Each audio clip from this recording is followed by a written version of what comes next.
सारे शहर में आप जब एक संगीतकार ने मोहम्मद रफी साहब को कह दिया था भिंडी बाजार से आया हुआ जड़ पंजाबी, और दूसरे संगीतकार ने रफी साहब को कहा था शापित गंधर्व। दोस्तों, दोनों संगीतकारों से जुड़ी घटना को पूरा जानने के लिए हमारी वीडियो को आखिर तक देखें और हमारे चैनल को सब्सक्राइब करना न भूलें। दोस्तों, अगर हिंदी सिनेमा के स्वर्ण युग की बात करें तो मोहम्मद रफी साहब का जिक्र न आए ऐसा मुमकिन नहीं है। दोस्तों, मोहम्मद रफी साहब संपूर्ण कलाकार ही नहीं बल्कि एक बेहतर इंसान थे जो निरंतर अपने आप को और भी महान बनाने में लगे रहते थे। दोस्तों, मोहम्मद रफी साहब एक अद्भुत गायक और एक महान इंसान थे।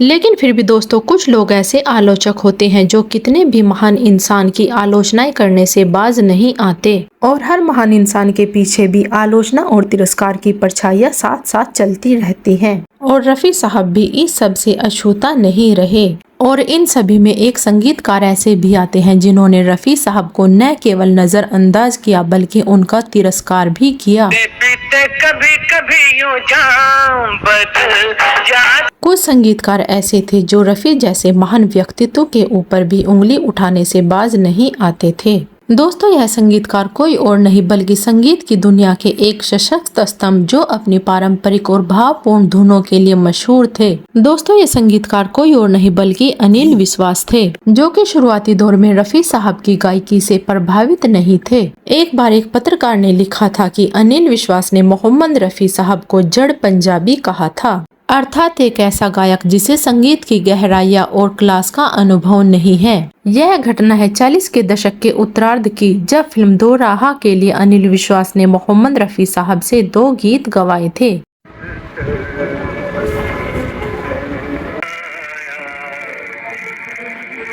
जैसा कि रफी साहब हर गीत को लगन और दिल की गहराइयों से गाते थे, रफी साहब ने यह गीत भी ऐसे ही समर्पण के साथ गाए थे। और तब अनिल विश्वास ने रफी साहब पर कटाक्ष करते हुए कहा था, भिंडी बाजार से कोई आ गया था जिसे संगीत की समझ नहीं थी। लेकिन अनिल विश्वास रफी साहब के इस समर्पण और लगन के बावजूद भी संतुष्ट नहीं हुए और उन्होंने परिश्रमिक देकर उन्हें लौटा दिया, और अगले ही दिन उन्होंने यह गीत तलत महमूद की आवाज में दोबारा रिकॉर्ड कराया। दोस्तों, ये शब्द किसी भी इंसान को हतोत्साहित करने के लिए काफी थे।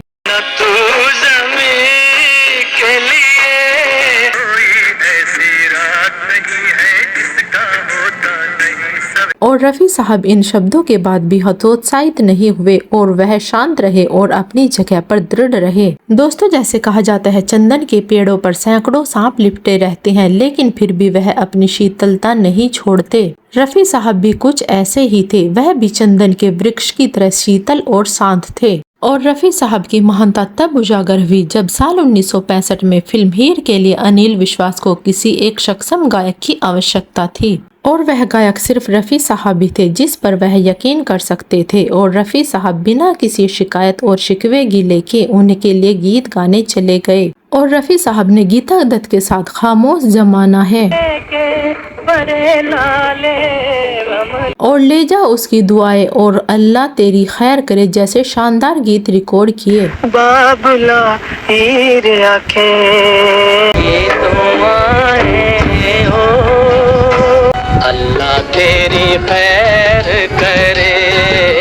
और रफी साहब की प्रभावशाली आवाज सुनकर अनिल विश्वास भी नतमस्तक हो गए। बेशक अनिल विश्वास एक विलक्षण संगीतकार थे और उनके संगीत का योगदान अमूल्य है, लेकिन रफी साहब के प्रति उनकी सोच ने उन्हें उस सवर से वंचित कर दिया जो कई संगीतकारों के लिए कालजयी सिद्ध हुआ था। और उसका नतीजा यह हुआ कि उनके कई मधुर गीत समय के साथ खो गए, जबकि नौशाद, शंकर जयकिशन, ओपी नैयर और लक्ष्मीकांत प्यारेलाल जैसे संगीतकारों ने जब जब रफी साहब पर भरोसा किया तब तब उनके संगीत अमर हो गए। अपनी आँखों में बसा मत हो मेरी जाऊं उदास। और धीरे धीरे अनिल विश्वास को फिल्में मिलनी कम हो गई और आखिरकार उन्होंने मुंबई को अलविदा कह दिया और दिल्ली जाकर रेडियो में उन्होंने चीफ प्रोड्यूसर की भूमिका संभाली। यह सच है कि अनिल विश्वास ने मोहम्मद रफ़ी साहब को कम आंका, लेकिन इसका यह मतलब नहीं कि उनका संगीत की दुनिया में योगदान कम आंका जाए। अनिल विश्वास जी एक महान संगीतकार थे, लेकिन हो सकता है उन्हें महसूस होता होगा कि रफ़ी साहब की आवाज उनके संगीत के साथ फिट नहीं बैठती। दोस्तों, अब हम बात करते हैं एक ऐसे संगीतकार की जिन्होंने रफ़ी साहब को शापित गंधर्व कह दिया था। दोस्तों, ये संगीतकार थे वसंत देसाई, जिन्होंने रफ़ी साहब के बारे में दिल को छू लेने वाली बात कही थी। उन्होंने कहा था, रफ़ी साहब एक शापित गंधर्व हैं जो गलती से धरती पर आ गए हैं।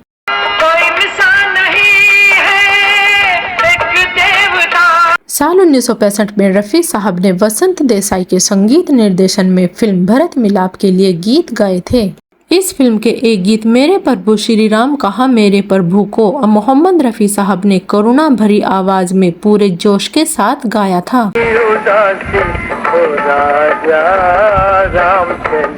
दोस्तों, आज भी रफ़ी साहब के लाखों चाहने वाले इस बात से इत्तेफाक रखते हैं कि रफ़ी साहब की आवाज निश्चित ही एक दैवीय देन थी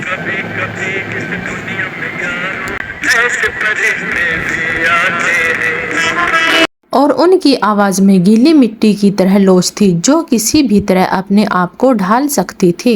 दोस्तों, रफ़ी साहब की आवाज में वह जादू था जिसे वह किसी भी तरह ढाल सकते थे। ये मेरा प्रेम पत्र पढ़कर सवेरे वाली गाड़ी से चले जाएंगे, तो फूल बरसाओ। दोस्तों, इन दो संगीतकारों से जुड़ी इस घटना को सुनने के बाद आपका रफ़ी साहब के बारे में क्या विचार है, हमें कमेंट में जरूर बताएं।